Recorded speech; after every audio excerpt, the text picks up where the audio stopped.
അല്ല സെറീനയുടെ പേര് പറയുമ്പോ ആക്ച്വലി എനിക്ക് എന്താ ചോദിക്കണ്ടേന്ന് തന്നെ അറിയില്ല. അത് സാധാരണ ഒരുപാട് പേരുടെ മനസ്സിലുള്ള ഒരുപാട് ചോദ്യങ്ങളും കാര്യങ്ങളും ഇപ്പോഴും ഫേസ് ചെയ്യുന്നുണ്ടാവും. സാഗറിന്റെ അനിയനെ ഇവിടെ നിന്ന് ചിരിക്കുന്നുണ്ട്. ഓ എന്ത് ഇതൊക്കെ എത്ര കണ്ടിരിക്കുക.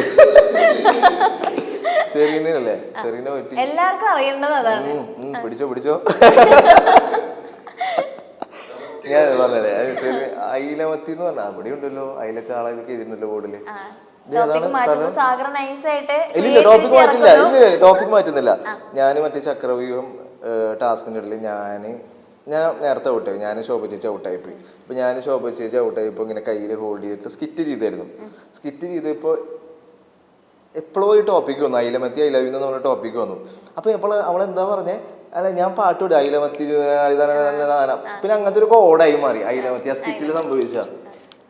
പിന്നെ സെറീനയായിട്ടുള്ള കൂടുതൽ അറ്റാച്ച്മെന്റ് വെച്ച് കഴിഞ്ഞാൽ എനിക്ക് പിന്നെയും ഒരുപാട് കണക്ഷൻ തോന്നിയിട്ടുള്ളത് സെറീനയായിട്ടാണ്. ഞാൻ പറയുന്ന ഒരുപാട് കാര്യങ്ങൾ ഭയങ്കരമായിട്ട് ഉൾക്കൊള്ളാൻ പറ്റുന്നുണ്ട്. എനിക്ക് ഒരു ബ്ലിങ്കിലൊക്കെ പല കാര്യങ്ങളും മനസ്സിലാക്കാൻ പറ്റുന്നുണ്ട്. അങ്ങനെ അങ്ങനെ പെട്ടെന്ന് മനസ്സിലാക്കാൻ പറ്റിയൊരു ക്യാരക്ടറായിരുന്നു. പിന്നെ ആ കുട്ടി എന്ന് വെച്ചാൽ ഒരുപാട് പേഴ്സണൽ കാര്യങ്ങൾ സെറീനയെ എനിക്കറിയാം. എൻ്റെ ഒരുപാട് പേഴ്സണൽ കാര്യങ്ങൾ സെറീനയെ എനിക്കറിയാം. ആ കുട്ടി ഭയങ്കരമായിട്ട് അമ്മേനെ ഭയങ്കരമായിട്ട് സ്നേഹിക്കുന്ന ഒരാളാണ്. ആ കുട്ടി വേറെ കുറേ പേഴ്സണൽ കാര്യങ്ങളുണ്ട്. അതും എന്നെയായിട്ട് കണക്ട് ചെയ്യുമ്പോൾ ഭയങ്കരമായിട്ടൊരു കണക്ഷൻ തോന്നിയിട്ടുണ്ട്. ഭയങ്കര ഇമോഷണൽ കണക്ഷൻ തോന്നിയിട്ടുണ്ട്. എനിക്ക് ഭയങ്കര ഇഷ്ടമാണ്. ഇഷ്ടം എന്ന് വെച്ച് കഴിഞ്ഞാൽ പല രീതികളും. നിങ്ങൾ ഭയങ്കര പ്രണയം, ഞാൻ അവളെ കല്യാണം കഴിക്കാൻ പോകുന്നതെന്നല്ല, എനിക്ക് ഭയങ്കര ഇഷ്ടമാണ്. അത് ഞാൻ ചിന്തിക്കുന്ന ആശയങ്ങളും അവൾ ചിന്തിക്കുന്ന ആശയങ്ങളും ഭയങ്കരമായിട്ടൊരു കണക്ഷനും ഭയങ്കരമായിട്ട് ലവിങ് ആയിട്ടുള്ളൊരു കുട്ടിയാണ്. ഫാമിലി ആയിട്ട് ഭയങ്കരമായിട്ട് സ്നേഹിക്കുന്ന ഒരാളാണ്. ആ സ്നേഹത്തിന് മുന്നിൽ നോ കോംപ്രമൈസ്. അവിടെ മാത്രം ഗെയിം എന്നുള്ള രീതിയിൽ അതാണ് പല ആൾക്കാരും സ്ട്രാറ്റജി എന്ന് പറയുമ്പോഴേക്കും ഉൾക്കൊള്ളാൻ പറ്റുന്നില്ല. അത് സ്ട്രാറ്റജി ആയിട്ട് കണ്ടിട്ടിരിക്കാൻ ആവശ്യമില്ല. കാരണം എന്നെ സംബന്ധിച്ചോളം എൻ്റെ മെയിൻ സ്വപ്നം അമ്മയുടെ സ്വപ്നമാണ്. എനിക്ക് 100 ദിവസം നിൽക്കാൻ വേണ്ടിയിട്ട് അങ്ങനത്തെ ലവ് സ്ട്രാറ്റജി കൊണ്ടുവരേണ്ട ആവശ്യമില്ല. അത് സ്ട്രാറ്റജി അല്ല, എനിക്ക് ഇഷ്ടം തോന്നിയിട്ടുണ്ട്. ഇഷ്ടമാണ്. ഞാൻ പറയുന്ന കാര്യങ്ങൾ ഭയങ്കരമായിട്ട് കമ്മ്യൂണിക്കേറ്റ് ചെയ്യാൻ പറ്റുന്നുണ്ട്. അതുമാത്രമല്ല, എൻ്റെ ഈ പ്രായത്തിൽ ഞാൻ ഇതുവരെ ഇത്രയും നേരം സംസാരിച്ചിട്ടുള്ള ഒരു പെൺകുട്ടീൻ്റെ ലൈഫിലില്ല. ഞാൻ പഠിച്ചതൊരു ബോയ്സ് ഓൺലൈനാണ് പഠിച്ചത്. +4ാം ക്ലാസ് വരെ മിക്സഡ് പഠിച്ചിട്ടുള്ളൂ.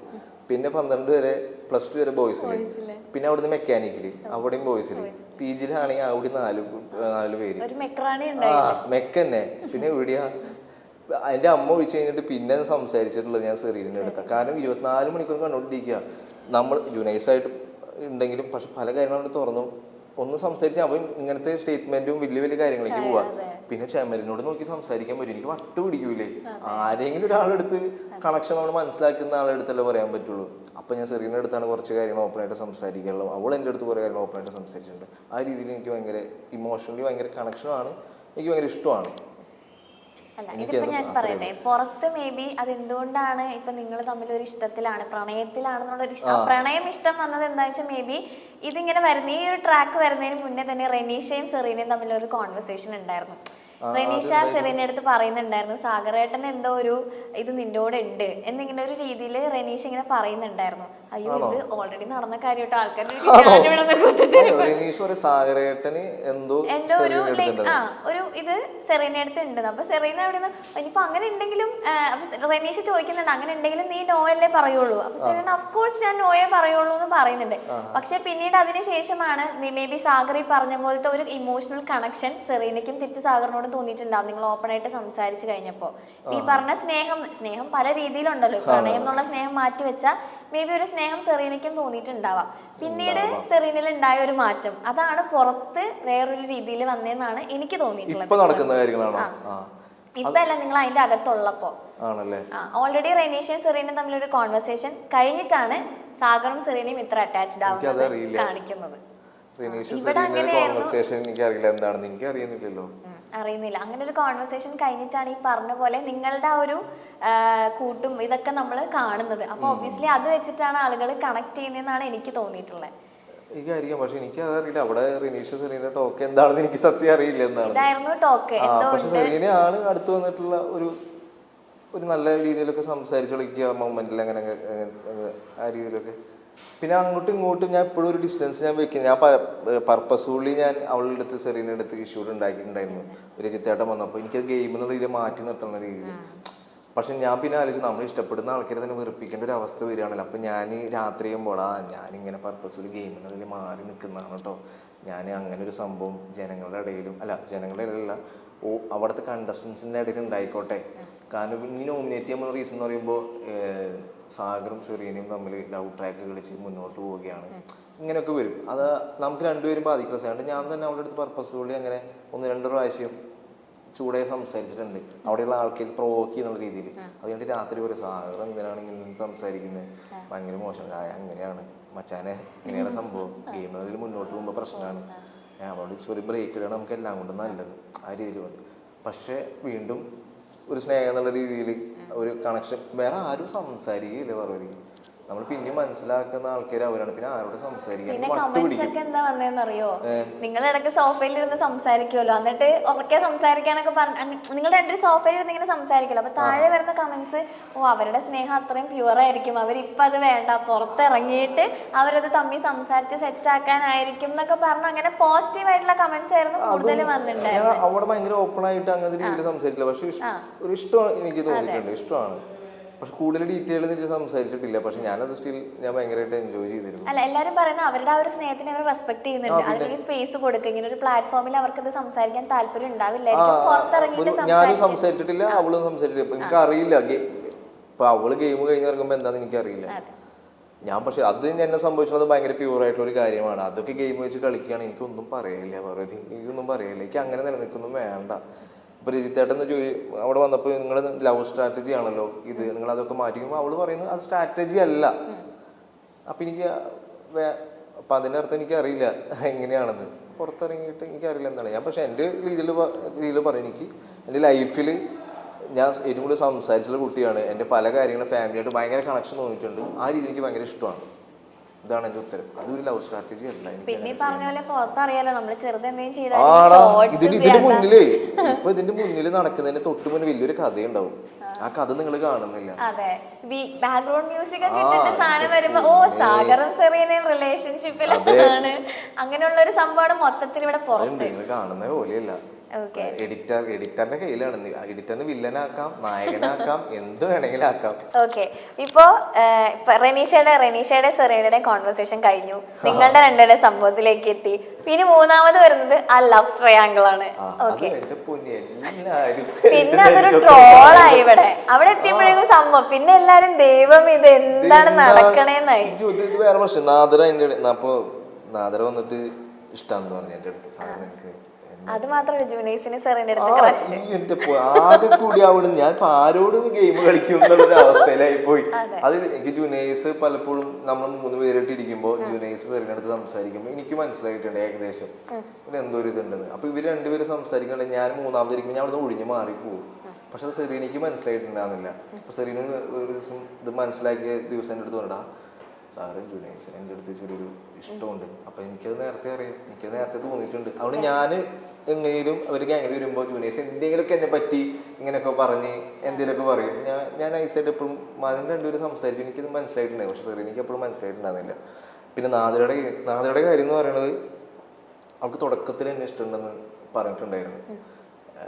ഗോപിക ഞാൻ പിന്നെ ഇപ്പോൾ വിളിച്ചപ്പോഴൊക്കെയാണ് പറയുന്നത്, ഗോപിക അടുത്ത് എന്തോ പറഞ്ഞിട്ടുണ്ടായിരുന്നു, ഇഷ്ടമാണ്. അതുപോലെ തന്നെ അവളെൻ്റെ അടുത്ത് ഇഷ്ടമാണ് ഒരു കാര്യം അവൾ എൻ്റെ അടുത്ത് പറഞ്ഞു, എനിക്കത് ഭയങ്കര സ്ട്രൈക്കിംഗ് ആയിട്ട് തോന്നി. എടാ എൻ്റെ ലൈഫ് ഭയങ്കര പ്രശ്നമാണെടാ, നിനക്കറിയാലോ എൻ്റെ ലൈഫിൻ്റെ കാര്യം എന്താണെന്ന്. ഞാൻ ചെറുപ്പം മുതലേ സ്നേഹം കിട്ടി വളർന്നിട്ടുള്ള ഒരാളല്ല, ഞാൻ പലപ്പോഴും സ്നേഹം പിടിച്ച് വാങ്ങിച്ചിട്ടുള്ള ഒരാളാണ്. പക്ഷെ നീ എന്താണ് ഞാൻ സ്നേഹിക്കുന്ന എന്നെ നിനക്ക് എന്താ പറ്റാത്തേ? അവിടെ വലിയൊരു പോയിന്റ് പറഞ്ഞു. അപ്പം അത് എനിക്ക് ആ പോയിന്റ് പുറത്ത് പോയിട്ടുണ്ടോയെന്ന് എനിക്കറിയില്ല. അങ്ങനത്തെ ഒരു കറക്റ്റായിട്ട് പറയട്ടെ, ഞാൻ പുറത്ത് ഭയങ്കര സ്നേഹം കിട്ടാത്ത ആളാണ്, ഞാൻ ഭയങ്കര ഒറ്റപ്പെട്ടിട്ടുള്ള ഒരാളാണ്, എനിക്കിതൊരു സ്നേഹം കിട്ടിയിട്ടില്ല, ഞാൻ ഭയങ്കര സ്നേഹം പിടിച്ച് മേടിക്കുന്ന ഒരാളാണ്, എനിക്ക് തന്നെ ഉള്ള ആളെ ഭയങ്കര ഇഷ്ടമാണ്. അപ്പം ഞാൻ എനിക്ക് തന്നെ ഒരിക്കലും ആ രീതിയിൽ ഇഷ്ടം കാണാൻ പറ്റില്ല. എൻ്റെ ആ കുട്ടിക്ക് തന്നെ ഇഷ്ടമാണ്, എനിക്ക് ആ കുട്ടിയുടെ ഇമോഷൻ അത് മാറ്റി കളയാനും മാച്ച് കളയാനും എനിക്ക് പറയാൻ പറ്റില്ല. പക്ഷെ എനിക്ക് തന്നെ ആ രീതിയിൽ കാണാൻ പറ്റില്ല, ഞാൻ നല്ലൊരു ഫ്രണ്ട് എന്നുള്ള രീതിയിൽ കാണാം. അപ്പോൾ അവൾ നോമിനേഷൻ്റെ പ്രോസസ്സിൽ എത്തുമ്പോൾ എനിക്ക് പുറത്ത് പോയാലും കുഴപ്പമില്ല, പക്ഷെ ഇനിയുള്ള 2-3 ദിവസം നീ എൻ്റെ കൂടെ ഒന്നിന്ന് സംസാരിച്ച് ഞാൻ ലൈഫിൽ ഭയങ്കര ഹാപ്പിയാണ്. എനിക്ക് അവിടെ നോന്ന് വേണമെങ്കിൽ എനിക്ക് പറയാൻ തോന്നിയില്ല. അവൾ പറഞ്ഞ വാക്കുണ്ടല്ലോ, എനിക്ക് സ്നേഹം കിട്ടിയിട്ടില്ല. നമ്മളാണെങ്കിൽ സ്നേഹത്തിന്റെ മുന്നിൽ അതിന് മാത്രം നമ്മൾ തോൽപ്പിക്കാൻ പറ്റുള്ളൂ. അതൊക്കെ ഗെയിം വെച്ച് കളിക്കാൻ എനിക്ക് അറിയില്ല, അത് എനിക്ക് മനസ്സിലാക്കാൻ പറ്റില്ല. പക്ഷെ അത് ഭയങ്കര പ്യൂറായിട്ടുള്ള പരിപാടിയാണ്. അത് വെച്ച് ഗെയിം കളിക്കുക ഇപ്പോഴും എൻ്റെ ഒരു ഇത്. അപ്പോൾ അവളങ്ങനെ പറഞ്ഞപ്പോൾ ഞാൻ കാരണം അവൾക്ക് സന്തോഷം കിട്ടണമെങ്കിൽ കിട്ടിക്കോട്ടെ. പക്ഷെ എനിക്കാണ് തിരിച്ച് പണി കിട്ടിയത്, അത് വേറെ വശം.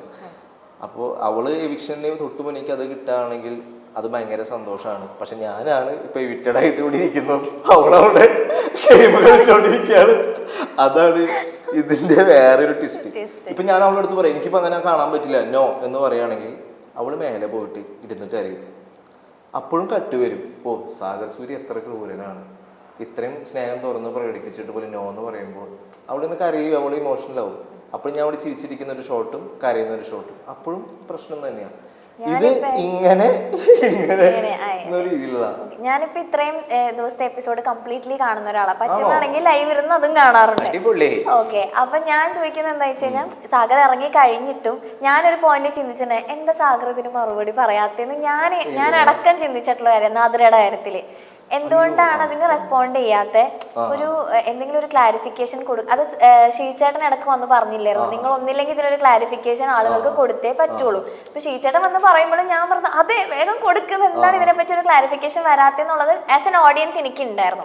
പക്ഷെ പിന്നെ സാഗർ ഇറങ്ങി കഴിഞ്ഞിട്ടാണ് തോന്നുന്നു അവിടെ ഒരു കോൺവെർസേഷനിൽ പറയുന്നുണ്ടായിരുന്നു ഷീചേട്ടൻ അടക്കം സെറീന അടക്കം എല്ലാവരും നാദിരയുടെ ഇമോഷനെ അത്രത്തോളം സാഗർ റെസ്പെക്ട് ചെയ്തിട്ടുണ്ടെന്നുള്ളത്. ആ ഒരു പോയിന്റാണ് സാഗർ ഇപ്പൊ ഇവിടെ നിന്ന് പറഞ്ഞിട്ടുണ്ടായിരുന്നത്. അപ്പൊ മേ ബി ആ ഒരു കാര്യം തന്നെ ആയിരിക്കുമല്ലോ, ആ ഒരു ഇമോഷനെ റെസ്പെക്ട് ചെയ്യുന്നുണ്ട്. പിന്നെ ഒരു 100 പ്രാവശ്യം അത് പറഞ്ഞിട്ടുണ്ട്, എനിക്ക് അങ്ങനെയില്ല. പക്ഷെ ഇത് പുറത്ത് വിടുണ്ടോ എന്ന് എനിക്ക് അറിയില്ല. ഉണ്ട് ബാത്റൂമിലൊക്കെ വെച്ചിട്ട് പറഞ്ഞ സമയത്തുള്ളതൊക്കെ കുറെ പ്രാവശ്യം കുറച്ചൊക്കെ വന്നിട്ടുണ്ട്. കേൾക്കുമ്പോ കലി വരും. അപ്പൊ ഞാൻ അവൾക്ക് അത് ഇറിറ്റേഷൻ ആവശ്യം നല്ല ഫ്രണ്ട്. അപ്പൊ സാഗർ സ്റ്റോപ്പ് ചെയ്യും. പിന്നെ ഫ്രണ്ട് എന്നുള്ള രീതിയിലാണ് ഞാൻ ഒരു പ്രാവശ്യം ഇത് ഭയങ്കര പ്യൂറായിട്ടുള്ള പരിപാടി. ഒരു പ്രാവശ്യം പേഴ്സണലി അവിടെ മാറി നിൽക്കുക, എനിക്ക് ഗെയിം എനിക്ക് കളിക്കാൻ പറ്റുന്ന രീതിയിലേക്ക് എത്തി. മീൻസ് കുറച്ചൊക്കെ ഇവിടെയൊക്കെ നമ്മൾ എഫർട്ട് ചെയ്യുമല്ലോ, എത്രയില്ലെന്ന് പറഞ്ഞു. ഞാൻ ഇത് എൻ്റെ ലവ് സ്ട്രാറ്റജിയാണ്, ഞാൻ പറയാത്ത ആളാണ്, ഞാൻ പർപ്പസ്ഫുള്ളി അത് പറഞ്ഞതാണ്. എന്നിട്ട് അവളവിടെ പോയിട്ട് ഭയങ്കര കരച്ചിലേക്ക് ഭയങ്കര ഞാൻ എല്ലാവരുടെ ഇടയിൽ അങ്ങനെ ഒരു സംഭവം പറഞ്ഞാണ് നമുക്ക് ഇത് ഉണ്ടാകാൻ വേണ്ടിയിട്ട് സെറീനയെ പോലെ തന്നെ അങ്ങനത്തെ ഒരു ഇഷ്യൂ ക്രിയേറ്റ് ചെയ്താണ്. അതിനുശേഷം ഞാൻ അവിടെ ഒരു പെന്നിട്ട് ഞാൻ കറക്റ്റ് എഴുതി കൂടുതൽ പാരാഫ് എഴുതി കൊടുത്തവൾക്ക് നാദരയ്ക്ക്, എടാ ഇത് ഗെയിമാണ്, ഞാൻ ഗെയിമിൻ്റെ രീതിയിൽ പറഞ്ഞാണ്, ഇനി മുന്നോട്ടുള്ള അതിൽ അടിപൊളിയായിട്ട് കളിക്കണം. ഞാൻ എന്തൊക്കെ പറഞ്ഞാലും പേഴ്സണലി സാഗർ എന്ന് പറഞ്ഞൊരു വ്യക്തി ആരും ഹേറ്റ് ചെയ്യാത്ത ഒരാളാണ്. പക്ഷെ അറിയാണ്ട് എന്ത് പറഞ്ഞിട്ട് ഞാൻ അപ്പം തന്നെ തെറ്റ് മനസ്സിലാക്കി ഞാൻ സോറി പറഞ്ഞാണ്. ഒരു എസ് തന്നെ അവൾക്ക് എഴുതി കൊടുത്തിട്ടുണ്ട്, അത് എനിക്കൊന്നും അതൊക്കെ അറിയുള്ളൂ എന്താണ് ഞാൻ എഴുതി കൊടുത്തിട്ടുള്ള സംഭവം. അത് ഭയങ്കര ക്ലിയർ ആണ്. ഞാൻ ഒരുപാട് പ്രാവശ്യം പറഞ്ഞിട്ടുണ്ട്, ഞാൻ എൻ്റെ മനസ്സിൽ ആ കുട്ടിക്ക് എന്തെങ്കിലും ഒരു സ്നേഹം ഞാൻ കാരണം കിട്ടിക്കോട്ടെ വിചാരിച്ച് ചെയ്താൽ. പക്ഷെ അത് പുറത്തെ ഔട്ടർ ആംഗിൾ ആ രീതിയിൽ പറയുമ്പോൾ ചെറിയ വിഷമം, എൻ്റെ ഉള്ളിലുള്ള സാധനം അത് ഈ പറഞ്ഞ തുടക്കം തൊട്ടുള്ള ഒരു ഇമ്പാക്ട് ആണ് സാഗർ. അതുകൊണ്ടാണ് അത് ഉണ്ടായത്. റെനീഷ സെറീന കോൺവെർസേഷൻ, പിന്നെ നിങ്ങളുടെ ആ ഒരു ട്രാക്ക്, പിന്നെ ഈ ലവ് ട്രാങ്കിൾ വരുമ്പോ എല്ലാം കൂടെ ആളുകൾ കണ്ടിന്യൂസ്ലി കണ്ടോണ്ടിരിക്കുകയല്ലേ. അതാണ് പ്രശ്നം. പിന്നെ ഇതിനൊരു ക്ലാരിഫിക്കേഷൻ വരുന്നില്ല. പക്ഷെ സാഗറിന്റെ ഭാഗത്തു നിന്നുള്ള കാര്യം ഇതാണ്, ഈ ഇമോഷൻ എന്നുള്ളൊരു സംഭവം അവിടെ സാഗറിന്റെ പ്രയോറിറ്റി ആണ്. തട്ടിയും മുട്ടിയും എന്ന ഹിറ്റ് പരിപാടിയിലൂടെ നമുക്കെല്ലാവർക്കും സുപരിചിതനായ താരമാണ് സാഗർ സൂര്യ. തട്ടിയും മുട്ടിയുമിൽ മീനാക്ഷിയുടെ ഭർത്താവായിട്ടാണ് സാഗർ എത്തിയത്. മഞ്ജു പിള്ളയൊക്കെയുള്ള ആ ഷോയിൽ നമ്മൾക്ക് എല്ലാവർക്കും ഇഷ്ടമുള്ള ഒരു കഥാപാത്രം തന്നെയായിരുന്നു സാഗർ സൂര്യ. ചിരിപ്പിച്ചും ചിന്തിപ്പിച്ചും ഭർത്താവായും മരുമകനായും അച്ഛനായും എല്ലാം സാഗർ സൂര്യ തകർക്കുകയായിരുന്നു. ആ ഒരൊറ്റ സീരിയൽ തട്ടിയും മുട്ടിയും കൊണ്ട് തന്നെ പ്രേക്ഷകരുടെ മനസ്സിൽ ഇടം നേടാൻ സാഗറിന് സാധിച്ചു. എന്നാൽ സാഗറിനുള്ളിലെ അഭിനയ പ്രതിഭ ശരിക്കും ഒരു സീരിയലിൽ ഒതുങ്ങിക്കൂടുന്ന ഒരാളല്ലായിരുന്നു. കുരുതിയിലെ അവസാനത്തെ ആ ക്ലൈമാക്സ് കണ്ടാൽ നമുക്കത് മനസ്സിലാകും. ഇപ്പോൾ പണി എന്ന ചിത്രത്തിൽ ജോജുവിനൊപ്പം തകർത്ത് അഭിനയിച്ചിരിക്കുകയാണ് സാഗർ സൂര്യയും ജുനൈസും. ബിഗ് ബോസ് മലയാളത്തിൽ എത്തിയതോടെ സാഗർ കുറച്ചുകൂടി ശ്രദ്ധിക്കപ്പെട്ടിരുന്നു. ആ ബിഗ് ബോസിന് ശേഷമാണ് സാഗറിന് കൂടുതൽ അവസരങ്ങളൊക്കെ കിട്ടിയത്. ബിഗ് ബോസിനുള്ളിൽ ഒരു ട്രയാങ്കിൾ പ്രണയം സാഗറിന് ഉണ്ടായിരുന്നതായി പലപ്പോഴും വാർത്തകൾ കണ്ടിട്ടുണ്ട്. എന്തായിരുന്നു സാഗറും സെറീനയും തമ്മിലുള്ള അടുപ്പം, അല്ലെങ്കിൽ സാഗറും നാദിറയും സെറീനയും ഒക്കെയുള്ള ആ ഒരു ട്രയാങ്കിൾ ലവ് സ്റ്റോറി എന്തായിരുന്നു എന്ന് സാഗർ തന്നെ തുറന്നു പറഞ്ഞിരിക്കുകയാണ്. സെറീനയുമായി വൈകാരികമായ അടുപ്പമുണ്ടെന്നും അതൊരിക്കലും ഗെയിം സ്ട്രാറ്റജി അല്ലായിരുന്നുവെന്നും വെളിപ്പെടുത്തിയിരിക്കുകയാണ് സാഗർ സൂര്യ. ബിഗ് ബോസിലെ സഹ മത്സരാർത്ഥിയായ സെറീനയുമായി സാഗറിനുണ്ടായിരുന്ന അടുപ്പം ഏറെ ചർച്ചയായിരുന്നു. പക്ഷേ ബിഗ് ബോസ് 10 ആഴ്ച പിന്നിടുമ്പോൾ വളരെ അപ്രതീക്ഷിതമായിട്ടാണ് സാഗർ പുറത്തുപോയത്. ഒരു യഥാർത്ഥ മനുഷ്യനായി നിൽക്കാനാണ് താൻ ശ്രമിച്ചതെന്നും സെറീനയുമായി ഉണ്ടായിരുന്ന വൈകാരിക ബന്ധം ഗെയിം പ്ലാൻ ആയി കാണരുത് എന്നും പുറത്തു വന്നതിനു ശേഷം മാധ്യമങ്ങളോട് പ്രതികരിക്കവേ സാഗർ പറഞ്ഞു. സാഗറും സെറീനയും തമ്മിലുള്ള ബന്ധം ഗെയിമിന്റെ ഭാഗമായിട്ടാണ് കാണുന്നതെന്നും ഇനി അവർ തമ്മിൽ യഥാർത്ഥത്തിൽ ബന്ധമുണ്ടെങ്കിൽ ഭാവി കാര്യങ്ങളിൽ മുന്നോട്ടു പോകുമെന്നുമാണ് സാഗറിന്റെ അച്ഛൻ അന്ന് പ്രതികരിച്ചത്. എന്നാൽ ഇപ്പോൾ അവരുടെ പ്രണയം എന്തായി എന്നാണ് എല്ലാവരും ചോദിക്കുന്നത്. സാഗർ ഇപ്പോൾ നിരവധി സിനിമകളിൽ അഭിനയിച്ച് നല്ല മികച്ച ക്യാരക്ടറുകൾ സ്വന്തമാക്കിയ വില്ലനായും സഹനടനായും നായകനായും ഒക്കെ ഇപ്പോൾ സാഗർ ശ്രദ്ധിക്കപ്പെട്ടു തുടങ്ങി. ഇനി ഇവരുടെ വിവാഹം എന്താണ് ഇവരുടെ ഫ്യൂച്ചർ പ്ലാൻ, ബിഗ് ബോസിൽ വെച്ചുള്ള ഇവരുടെ പ്രണയം ഇപ്പോഴും ഉണ്ടോ, അത് സത്യമായിരുന്നോ എന്നൊക്കെ തുറന്നു പറയുകയാണ് സാഗർ.